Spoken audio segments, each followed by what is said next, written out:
അങ്ങനെ 19 വർഷങ്ങൾക്ക് ശേഷം ഇബ്രാഹിം നബി അലൈഹി ഇസ്ലാമിന് ഇസ്മായിൽ എന്ന മകൻ ജനിക്കുകയാണ്.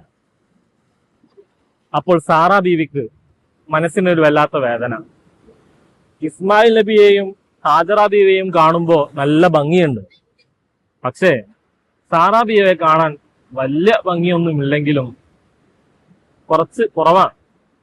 അപ്പൊ സാറാ ബീവി വിചാരിച്ചു, ഇനി എന്നോടുള്ള സ്നേഹം കുറയുമല്ലോ, സ്നേഹം മൊത്തം ഹാജറ ബീവിക്കും അതുപോലെ മകനായ ഇസ്മായിൽ നബിക്കും ആയിരിക്കും. എന്നാൽ ആ സമയത്താണ് അള്ളാഹുവിന്റെ ഒരു ഓർഡർ വരുന്നത്, നിങ്ങൾ ഹാജറ ബീവിയെയും അതുപോലെ മകനെയും മറ്റൊരു നാട്ടിൽ കൊണ്ടുപോയി താമസിപ്പിക്കണമെന്നും. ഈ അള്ളാഹുവിന്റെ ഓർഡർ അനുസരിച്ച് ബഹുമാനപ്പെട്ട ഇബ്രാഹിം നബി അലൈഹിസ്സലാം അവരെ മറ്റൊരു നാട്ടിലേക്ക് കൊണ്ടുപോവുകയാണ്. ആ നാടാണ് മക്ക. മക്കയിലെ ഒരു മരുഭൂമിയിൽ കൊണ്ടുപോയി അവിടെ ആരും തന്നെ ഇല്ല. ആ ആളുകളൊന്നും ഇല്ലാത്ത സ്ഥലത്ത് അവരെ ഉപേക്ഷിച്ച് മടങ്ങുകയാണ്.